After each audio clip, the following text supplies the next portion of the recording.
नमस्कार, fast and facts में आप सभी का स्वागत है। मैं हूं आपके साथ में मानसा मलिक, मेरे साथ हैं अदिति। दिखाएंगे आपको सारी खबरें पूरी रिसर्च के साथ। शुरुआत कर रहे हैं, इस वक्त बड़ी खबर आ रही है श्रीनगर से, जहां मुख्यमंत्री महबूबा मुफ्ती की एक सभा में भगदड़ मच गई। उम्मीद स्कीम के तहत महबूबा मुफ्ती श्रीनगर में महिलाओं से मुलाकात कर रही थी।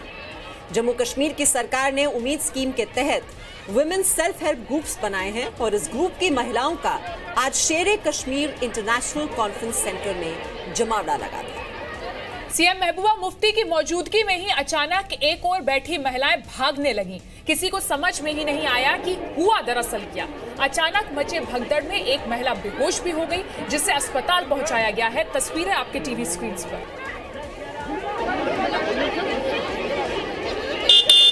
ये शेरे कश्मीर इंटरनेशनल कॉन्फ्रेंस सेंटर की तस्वीरें आप देख रहे हैं, जहां पर ये महिलाओं का जमावड़ा लगा हुआ था और सीएम महबूबा मुफ्ती वहां पर मौजूद थीं और वो मुलाकात कर रही थी महिलाओं के साथ, और अचानक से महिलाएं वहां पर भागने लगी। मेरे ख्याल में ज्यादा लोग थे, उस वजह से उसको कंट्रोल करना मुश्किल हो गया। पानी का इंतजाम नहीं था, जो मुझे लगता है कि कहीं ना कहीं सरकार, कुछ लोगों ने भूचाल की बात की, कुछ लोगों ने बेहोश जो औरतें होगी उससे घबरा गए, तो भगदड़ मच गई। पर मुझे उम्मीद है अगली बार ये प्रोग्राम बेहतर तरीके से। खबरों के सिलसिले को आगे बढ़ाते हैं। 1000 करोड़ की बेनामी संपत्ति मामले में इनकम टैक्स विभाग ने आज आरजेडी अध्यक्ष लालू यादव से जुड़े कई ठिकानों पर छापे मारे। इनकम टैक्स डिपार्टमेंट ने सुबह 8:30 बजे से छापेमारी शुरू की। पटना में लालू यादव के घर से लेकर दिल्ली, गुरुग्राम, रेवाड़ी समेत 22 ठिकानों पर यह छापेमारी की गई। इसकी जद में कुछ बिजनेसमैन, कंपनी और पूर्व केंद्रीय मंत्री प्रेमचंद गुप्ता के बेटे भी आए। 100 अफसरों की टीम इस कार्रवाई में जुटी रही। आरजेडी ने कहा है कि ये कार्रवाई लालू को परेशान करने के लिए की गई। भाजपा की पूरी साजिश है, योजना है। लालू यादव को ध्वस्त किया जाए, इनको परिवार को बदनाम किया जाए, ये उनकी पुरानी योजना है। नहीं तो मैं सवाल उठाता हूँ, नरेंद्र मोदी, सुशील मोदी पर जो सवाल उठा है, उसकी क्यों नहीं छानबीन हुई या जांच हुई या कार्रवाई हुई? प्रतिशोध और बदले की आग, ये अब नया डीएनए भारतीय जनता पार्टी का बन गया है। न कांग्रेस पार्टी, न विपक्ष का कोई नेता और न श्री पी चिदम्बरम इस प्रकार की गीदड़ भभकियों से डरने वाले। हम जनता की आवाज उठाते रहेंगे। बीजेपी नेता सुशील मोदी ने कहा कि नीतीश कुमार ने खुद कहा था कि केंद्र को जांच करनी चाहिए। छापेमारी से सब कुछ साफ हो जाएगा। ये बताएं कि आखिर क्यों सुरेंद्र जैन, वीरेंद्र जैन, जो 8000 करोड़ के मनी लॉन्ड्रिंग के मामले में जेल में बंद है, उसने क्यों आपकी बंद पड़ी कंपनी का शेयर 10 रुपए का 100 रुपए में खरीदा? इसका जवाब दे लालू प्रसाद। क्यों प्रेमचंद गुप्ता ने, क्यों ओम प्रकाश कात्याल ने, क्यों अशोक बंथिया ने, क्यों सुरेंद्र जैन ने अपनी पूरी की पूरी कंपनी शेयर जमीन के साथ आपको सौंप दिया? सीबीआई किसी के इशारे पे नहीं चलती है, सीबीआई सरकार के इशारे पे नहीं चलती, और नए प्रधानमंत्री जी हमारे इस तरह के इंस्ट्रक्शन में विश्वास रखते हैं। और हमारी सीबीआई बहुत ही ऑटोनॉमी से काम करती है और उसको एक ऑटोनॉमी प्रदान की हुई है। और अभी तक जो सीबीआई काम कर रही है, सारा ऑटोनॉमी से कर रही है और अपने हिसाब से काम कर रही है। वो सरकार के इंस्ट्रक्शन पे काम नहीं कर रही। इनकम टैक्स विभाग ने लालू यादव की बेटी मीसा और दामाद के ठिकानों पर भी छापेमारी की। लालू की बेटी ने जिस पैसे से फार्म हाउस खरीदा, वो पैसा दिल्ली के 2 एंट्री ऑपरेटर्स की कंपनी से आया था। दोनों एंट्री ऑपरेटर्स एसके जैन और वीके जैन को प्रवर्तन निदेशालय पहले ही गिरफ्तार कर चुका है। लालू की बेटी मीसा और उनके पति मिशेल पैकर्स एंड प्रिंटर्स में डायरेक्टर हैं। कंपनी लालू के दिल्ली के आधिकारिक पते पर रजिस्टर्ड है। चारा घोटाला मामले में लालू यादव पर आपराधिक केस चलाने के सुप्रीम कोर्ट के आदेश के बाद उन पर गिरफ्तारी की तलवार लटक रही है। सीबीआई छापों से लालू यादव की बौखलाहट बाहर आई। लालू ने एक ट्वीट करके बिहार में आरजेडी जेडीयू गठबंधन में दरार की अटकलें छेड़ दी। हालांकि थोड़ी ही देर में खुद ही डैमेज कंट्रोल भी किया। कल लालू पर नीतीश के बयान और आज बेनामी संपत्ति के मामले में लालू के ठिकानों पर सीबीआई छापे के बाद बिहार में गठबंधन की सरकार पर सवाल उठने लगे थे। इस सवाल को और हवा दी खुद लालू ने, जब उन्होंने ये ट्वीट किया, बीजेपी को नए अलायंस पार्टनर्स मुबारक हों। लालू प्रसाद झुकने और डरने वाला नहीं है। जब तक आखिरी सांस है, फांसीवादी ताकतों के खिलाफ लड़ता रहूंगा। बीजेपी में हिम्मत नहीं कि लालू की आवाज को दबा सके। लालू की आवाज दबाएंगे तो देश भर में करोड़ों लालू खड़े हो जाएंगे। मैं गीदड़ भपकी से डरने वाला नहीं हूं। लालू के इस ट्वीट के बाद जब गठबंधन में दरार की बातें होने लगी तो लालू यादव ने फिर से ट्वीट किया, ज्यादा लार मत टपकाओ, गठबंधन अटूट है। अभी तो समान विचारधारा के और दलों को साथ जोड़ना है। मैं बीजेपी के सरकारी तंत्र और सरकारी सहयोगियों से नहीं डरता। आरजेडी ने कहा कि लालू पर सीबीआई रेड डालकर बीजेपी ने बड़ा पंगा ले लिया है। वहीं बीजेपी ने नीतीश को इशारों में उकसाया कि अब भी वक्त है, लालू से पीछा छुड़ा लें। अब ये लड़ाई दिल्ली से लेकर के कश्मीर से कन्याकुमारी तक लड़ाई, ये आवाज खत्म नहीं होगी, बल्कि आपने बहुत बड़ा पंगा ले लिया। भाजपा ने जो आरोप लगाया उस आरोप के आधार पर कार्रवाई हम लोग देख रहे हैं, लेकिन लालू के लोगों ने जो आरोप लगाया उस पर कोई कार्रवाई नहीं हो रही है। पुनर्विचार करना चाहिए कि ऐसे लोगों के साथ मिलकर कोई सरकार नहीं चला सकते। जिन लोगों के घरों पर और सीबीआई के छापे पड़े, इनकम टैक्स के छापे पड़े, जो भ्रष्टाचार में आकंठ डूबे हों, तो क्या ऐसे लोगों के साथ रहकर कोई सुशासन दिया जा सकता है? बिहार में लालू नीतीश गठबंधन में दरार को लेकर कयास लगाए जा रहे हैं, लेकिन अब तक बिहार के सीएम ने इस मामले में चुप्पी साध रखी है। सीबीआई ने आज पी चिदम्बरम और उनके बेटे के 16 ठिकानों पर छापे मारे। इन छापों के बाद चिदम्बरम ने कहा कि सरकार उनकी आवाज दबाना चाहती है। देश के वित्त मंत्री रह चुके पी चिदम्बरम और उनके बेटे कार्ति चिदम्बरम के घर समेत कई ठिकानों पर सीबीआई ने छापे मारे। ये छापे दिल्ली, मुंबई, गुरुग्राम, चेन्नई में डाले गए।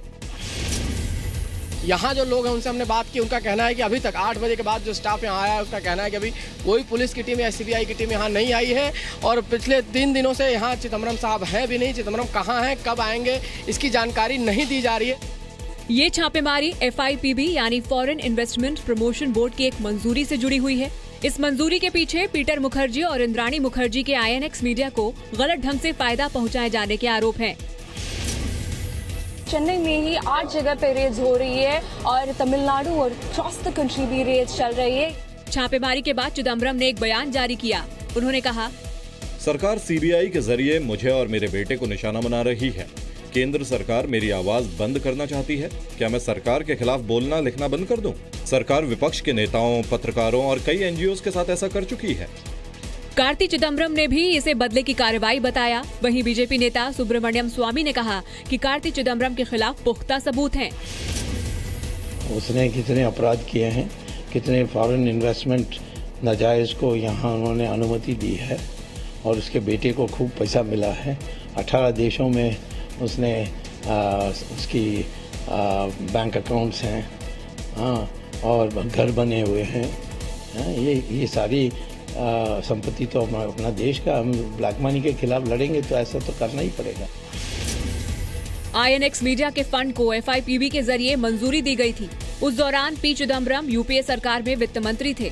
चिदम्बरम पर गैर कानूनी तरीके से डील को क्लियरेंस देने का आरोप है। सीबीआई ने इस पर कल केस दर्ज किया था। प्रवर्तन निदेशालय ने सोमवार को सुप्रीम कोर्ट में FIPB वायलेशन पर स्टेटस रिपोर्ट सौंपी। बीजेपी ने कहा है कि छापे पर हो हल्ला मचाने की बजाय चिदम्बरम को सीबीआई के सारे सवालों के जवाब देने चाहिए।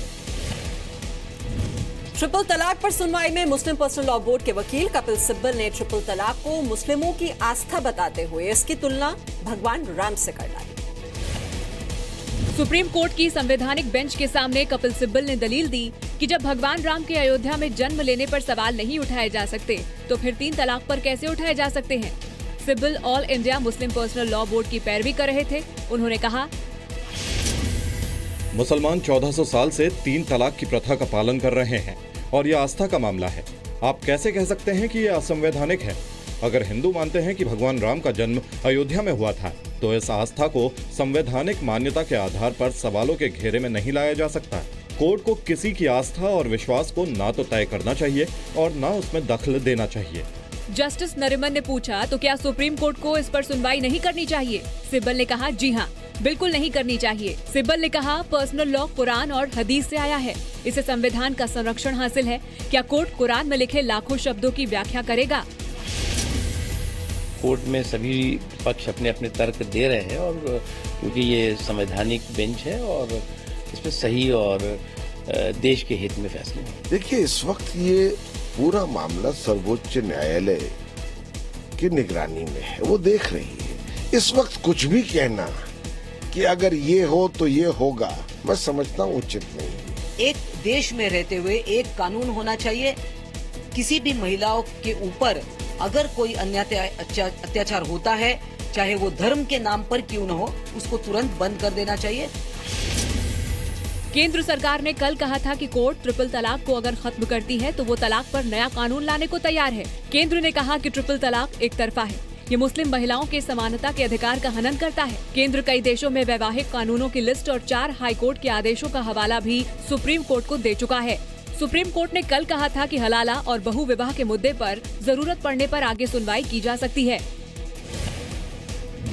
कपिल सिब्बल ने कहा कि उनके कहने का ये मतलब नहीं है कि ट्रिपल तलाक अच्छी परंपरा है, लेकिन इसमें किसी को दखल अंदाजी नहीं करनी चाहिए। केंद्र में मोदी सरकार के 3 साल पूरे होने पर कांग्रेस ने आज सरकार पर बड़ा हमला किया। कांग्रेस ने कहा कि ये 3 साल नाकामी के साल है। केंद्र में नरेंद्र मोदी सरकार के 3 साल पूरे होने पर कांग्रेस ने आरोपों की झड़ी लगा दी। कांग्रेस ने 3 साल 30 तिकड़म नाम से एक वीडियो जारी किया है।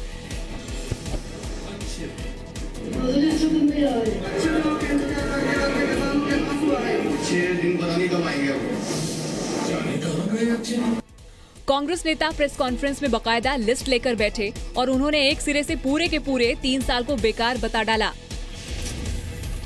और अच्छे दिन कब आएंगे ये प्रश्न देश की जनता करना चाहती है। 3 साल देश बेहाल, यही है भाजपा का कमाल। प्याज के क्या हाल है, किसान मुफ्त में प्याज लोगों को दे रहे हैं, सड़कों पे फेंक रहे हैं आलू और प्याज को। उत्तर प्रदेश के गन्ना किसानों का क्या हाल है, अभी वहां नई सरकार बनी है लेकिन किसानों को सिर्फ कागजों में वो ऋण माफ हुआ है। और इनके प्रधानमंत्री तो पाकिस्तान जाते हैं और उसके बाद इतने बड़े हमले होते हैं। क्या यही राष्ट्रवाद है? क्या इसी राष्ट्रवाद की बात करते हैं जहां हमारे सीआरपीएफ के जवान रोज मारे जाते हैं। कांग्रेस के आरोपों पर बीजेपी ने कहा कि 3 साल में मोदी सरकार के काम का डंका पूरे देश में बज रहा है। इतिहास में पहली बार 3 वर्षों में विश्व की सबसे तेज गति से बढ़त करने वाली फास्टेस्ट ग्रोइंग अर्थव्यवस्था आज भारत बनी है। प्रधानमंत्री बीमा योजना की बात करें, आप प्रधानमंत्री मुद्रा योजना की बात करें, आज 7 करोड़ से ज्यादा लोगों को प्रधानमंत्री मुद्रा योजना के माध्यम से बैंक से लोन मिला है। नरेंद्र मोदी के नेतृत्व में बीजेपी 16 मई 2014 को स्पष्ट बहुमत के साथ जीतकर केंद्र की सत्ता में आई थी। नोटबंदी, जीएसटी बिल और सर्जिकल स्ट्राइक को मोदी सरकार की 3 सबसे बड़ी कामयाबी माना जा रहा है। 3 साल में स्वच्छता अभियान, उज्ज्वला योजना, मुद्रा लोन, फसल बीमा और अटल पेंशन योजना जैसी प्रमुख योजनाओं की शुरुआत हुई। मोदी सरकार के 3 साल पूरे होने पर बीजेपी 26 मई से 500 जिलों में सम्मेलन करने जा रही है, जिसमें लोगों को 3 साल की उपलब्धियां बताई जाएंगी। दिल्ली के सीएम अरविंद केजरीवाल की मुश्किलें और बढ़ गई हैं। कपिल मिश्रा ने आज सीबीआई में केजरीवाल के खिलाफ ब्लैक मनी, हवाला और मनी लॉन्ड्रिंग की शिकायत दर्ज कराई। सीबीआई दफ्तर जाने से पहले कपिल मिश्रा ने दावा किया कि केजरीवाल के तिहाड़ जेल जाने में बस कुछ ही दिन का फासला रह गया है। कपिल मिश्रा ने दावा किया कि उनके पास एएपी के खाते में फर्जी कंपनियों से पैसे डाले जाने के पुख्ता सबूत हैं। इसके अलावा वो सीबीआई को पूरा चिट्ठा सौंपेंगे कि केजरीवाल ने किस तरह सीएम और पार्टी प्रमुख रहते हुए हवाला कारोबार चलाया है। कपिल मिश्रा ने आरोप लगाया कि एएपी के नेता देश से विदेश तक हवाला रैकेट से जुड़े हुए हैं। ऐसे हर नेता के सबूत उनके पास हैं। अरविंद केजरीवाल बिन पानी की मछली की तरह तड़प रहे हैं कि मैं ये डिटेल किसी तरह उनके हाथ में दे दूं। कभी वो विधायकों को भेजते हैं अनशन करने के लिए, कभी अपनी धर्मपत्नी को आगे करके ये सवाल कर देते हैं। वो जहां बैठे हैं, वो घर, उसकी पूरी व्यवस्था, उसका पूरा तामझाम इस सरकार के मुखिया हैं अरविंद केजरीवाल। और मेरे पास क्या है? मेरे पास वो छोटी सी जानकारी, वही मेरी अकेली ताकत है। उसको अरविंद केजरीवाल ले लेना चाहते हैं और उसके बाद वो आएंगे एक सीडी लेकर जनता के सामने। ये तमाशा है उनका। पूरी एक साजिश रची हुई है कि कपिल मिश्रा के मुंह से डिटेल निकलवाऊं, सीडी लाऊं और बोलूं देखो मैं बेगुनाह हूं, और उसके बाद बच के सारे सवालों से निकल के भाग जाऊं। उनके इस खेल में मैं फंसने वाला नहीं, मैं उनसे एक कदम ज्यादा तेज हूं। कपिल मिश्रा ने ऐलान किया है कि आज शाम को वो केजरीवाल के भ्रष्टाचार को लेकर कुछ और खुलासे कर सकते हैं। अमेरिका के न्यू जर्सी में एक छोटा प्लेन हादसे का शिकार हो गया। इस हादसे में प्लेन में सवार 2 लोगों की मौत हो गई। टेडेर बोरो हवाई अड्डे की ओर जा रहे 2 इंजन वाले विमान लियरजेट 35 ने न्यू जर्सी एयरपोर्ट से उड़ान भरी थी। लेकिन उड़ान भरने के फौरन बाद ही प्लेन आउट ऑफ कंट्रोल हो गया। प्लेन लड़खड़ाता हुआ पहले इंडस्ट्रियल एरिया में एक बिल्डिंग से टकराया, फिर उसकी पार्किंग में जा गिरा। पार्किंग में गिरते ही विमान के 2 टुकड़े हो गए और उसमें आग लग गई। आग की लपटों की चपेट में आसपास की कई बिल्डिंग भी आ गई। हादसे के वक्त विमान में कोई यात्री सवार नहीं था। मारे गए दोनों लोग प्लेन के पायलट थे। हादसे के बाद हवाई अड्डा बंद कर दिया गया है। विमानों की आवाजाही पर भी रोक लगा दी गई।